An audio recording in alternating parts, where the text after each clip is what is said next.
మనందరికీ తెలుసు హనుమంతుడు మహావీరుడు మరియు చాలా శక్తివంతుడు అని. ఆయన శక్తి ముందు ఎవ్వరూ నిలబడుకోలేరు. అస్సలు హనుమంతుడికి ఎంత శక్తి ఉందో తెలిపే ఒక కథ చెబుతాను వినండి. వీడియో చివరి వరకు మిస్ అవ్వకుండా చూడండి. హనుమంతుడికి రావణుడికి మధ్య జరిగిన చేతి బుద్ధుల పోటీ ఇది. మీరు హనుమాన్ భక్తుడైతే ఈ వీడియో మీకోసమే. హనుమాన్ లంకని ధ్వంసం చేసిన తరువాత రావణుడు హనుమంతుడిని గురించి ఎక్కువగా ఆలోచిస్తూ ఉండేవాడు. ఈ ఒక్క వానరుడు నా లంకని ధ్వంసం చేసి సగం సైన్యాన్ని నాశనం చేసేశాడు. అస్సలు ఇతను ఎంత శక్తివంతుడు, ఇతనిని నేను ఓడించగలనా లేదా అని ఆలోచనలో పడతాడు. లేదు లేదు, నేనే ఎక్కువ శక్తివంతుడిని. ఈ హనుమంతుడిని నేను ముందే చంపేస్తే ఇక ఆ రాముడిని చంపడం చాలా సులువు అని హనుమంతుడిని వెతుకుంటూ ప్రపంచం మొత్తం తిరుగుతూ ఉంటాడు. అలా అడవిలో వెతుకుతూ ఉండగా రాముడి పేరు మీద పాటలు పాడుతూ చెప్పిస్తూ గట్టి గట్టిగా ఒక గొంతు వినపడుతుంది. ఆ గొంతు ఏ వైపు నుండి వస్తుందో ఆ వైపు రావణుడు పరిగెత్తుకుంటూ వెళతాడు. ఒక చెట్టు కింద హనుమంతుడు కూర్చొని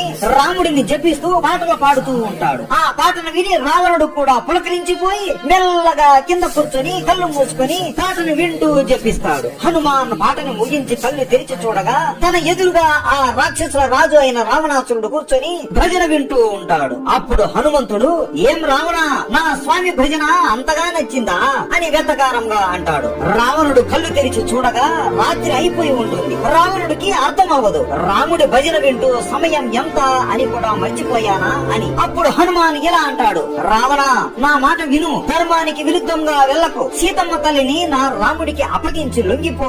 నా రాముడు నిన్ను క్షమిస్తాడు. ఆ తరువాత ఇద్దరం రామనామాన్ని జపిస్తూ బ్రతికేద్దాం అని అంటాడు. రావణుడు కోపంతో, ఓ వానరా, నేను ఇక్కడికి నీ పిచ్చి భజనలు వినడానికి రాలేదు. నేను నీతో యుద్ధం చేయడానికి ఇక్కడికి వచ్చాను అని అనగా హనుమంతుడు నవ్వుతూ, యుద్ధమా, నీతోనా?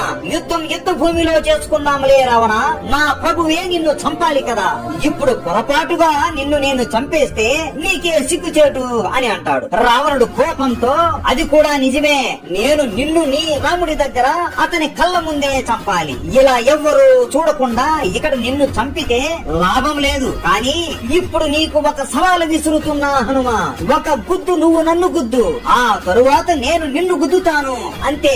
ఎవరు అయితే నిలబడుకొని ఉంటారో వాళ్ళే ఈ పోటీలో గెలిచినట్లు అని హనుమంతుడితో రావణుడు అంటాడు. అప్పుడు హనుమంతుడు, అవునా, సరే, నేను ఒప్పుకుంటున్నాను. కానీ దీని వల్ల లాభం ఏంటి? గెలిచిన వారికి ఏమి లభిస్తుంది అని అడుగుతాడు. ఎవరు అయితే ఓడిపోతారో వాళ్ళు యుద్ధ భూమిలో సేనతో యుద్ధం చేయకూడదు అని అనగా దానికి ఇద్దరు అంగీకరిస్తారు. హనుమంతుడు, సరే అయితే మొదటిగా నువ్వు నన్ను గుద్దు అని అంటాడు. రావణుడు నవ్వుతూ, ఎందుకు వానరా, నేను మొదటిగా నిన్ను గుద్దితే నువ్వు మళ్ళీ లేవలేవు, బహుశా చనిపోతావు అని